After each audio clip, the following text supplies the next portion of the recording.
Bonjour à tous, je m'appelle Frédéric, puis je suis étudiante au Cégep Garneau pour une 6e et dernière session en sciences de la nature. Aujourd'hui, on m'a demandé de vous parler de mon expérience comme tutrice à Garneau. Donc, initialement, moi, j'ai commencé à donner du tutorat en mathématiques avec le cours de relations d'aide. Puis aujourd'hui, je suis maintenant à ma 5e session, puis j'ai vraiment apprécié mon expérience comme tuteur à Garneau. Donc, justement, il y a différentes formations qui s'offrent à Garneau, autant en relations d'aide en français écrit, en mathématiques. Il y a la formation pour les tuteurs de 3 heures. Puis toutes ces formations-là, je trouve qu'ils ont un but de nous apprendre à apprendre. Puisque parfois, nous, on a de la facilité avec la matière, puis on se pose plus la question pourquoi je fais cette démarche-là, pourquoi j'écris cette phrase-là comme ça. Puis c'est des questions que les élèves vont parfois avoir. Donc, ça nous aide à les aider à travers leurs difficultés à ce niveau-là. Donc, justement, les élèves, vous allez voir, ils ont différentes difficultés. Puis c'est important comme tuteur ou comme tutrice d'être capable de s'adapter à ces difficultés-là, puis de vraiment cerner les besoins de l'élève. Donc, parfois, ils vont avoir de la difficulté à comprendre la matière ou à comprendre les explications de leur enseignant. Parfois, ça va être à faire leurs devoirs. D'autres fois, ça va être qu'ils vont manquer de temps ou ils vont mal gérer leur stress pendant les examens. Donc, c'est important d'être capable de cerner vraiment les besoins de l'élève pour mieux l'accompagner avec différentes stratégies. Donc, si je pouvais vous partager un peu mes stratégies, moi, comme tutrice, je dirais que justement, le fait d'être capable de reformuler des concepts, de les vulgariser, de les simplifier, bref, de vraiment mettre ça dans vos mots, de simplifier ça au maximum parce que des fois, on se fait enseigner des concepts super théoriques qui ont l'air incompréhensibles au début, mais que dans le fond, quand on les reformule, on se rend compte que c'est beaucoup moins compliqué qu'on le pense. Puis des fois, c'est juste ça que l'élève a besoin, c'est de se faire expliquer un concept dans vos mots, dans ses mots à lui, dans des mots plus de la vie quotidienne, que ça soit plus simple. Comme ça, là, il réalise que c'est beaucoup moins compliqué qu'il pensait, puis ça peut le débloquer dans ses exercices ou juste au niveau de la matière. Une autre stratégie, par exemple, si vous faites des exercices avec l'élève, ça peut être de lui demander de verbaliser sa démarche, de verbaliser ce qu'il fait.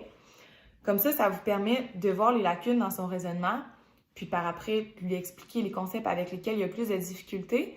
Puis ça permet à l'élève de réaliser, en fait, pourquoi il fait telle démarche, puis à mieux comprendre, en fait, le pourquoi il effectue ces choses de cette façon-là.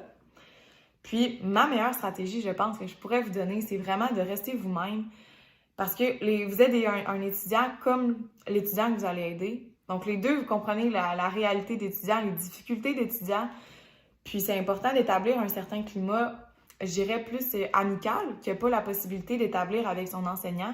Comme ça permet vraiment de mettre l'élève à l'aise, puis qu'il ne soit pas gêné de vous poser des questions, de vous demander de répéter un concept. Donc, par exemple, ça peut être de prendre 5 minutes dans les débuts de rencontre pour parler avec l'élève de ses loisirs, de ses passions, puis d'essayer de vous trouver des intérêts communs. Comme ça l'instaure vraiment un beau climat dans les rencontres, puis ça vous permet vraiment de mieux l'aider, puis d'avoir ce côté-là un peu plus humain dans vos rencontres. Donc, c'est sûr que le tutorat, ça demande aussi un certain engagement. C'est des rencontres toutes les semaines, puis ça peut vous demander une certaine préparation avant les rencontres. Donc, de vous familiariser, par exemple, avec les concepts qui étaient peut-être un peu plus loin dans votre mémoire.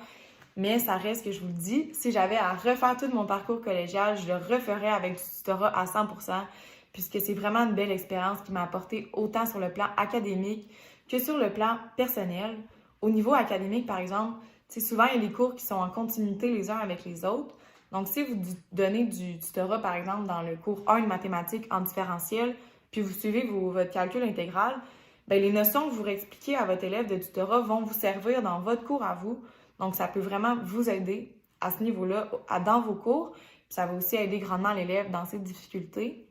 Puis au niveau personnel, je pourrais vous en nommer plein, autant au niveau de développer sa capacité d'adaptation, votre niveau d'empathie, de reformuler des concepts, bref, même de faire plein de belles rencontres. Il y en a vraiment plusieurs, puis vous allez voir, vous allez vous-même découvrir plein d'aspects positifs à cette expérience-là. Donc, présentement, en plus, au cégep, il manque beaucoup de tuteurs, que ce soit en chimie, mathématiques, puis physique principalement. Donc, si ça vous intéresse, ce beau projet-là, n'hésitez vraiment pas à vous embarquer. Je vous le dis, j'ai pas essayé de vous vendre ma salade. Ce que je vous ai dit, je le pense vraiment. J'ai vraiment trouvé que c'était une belle expérience.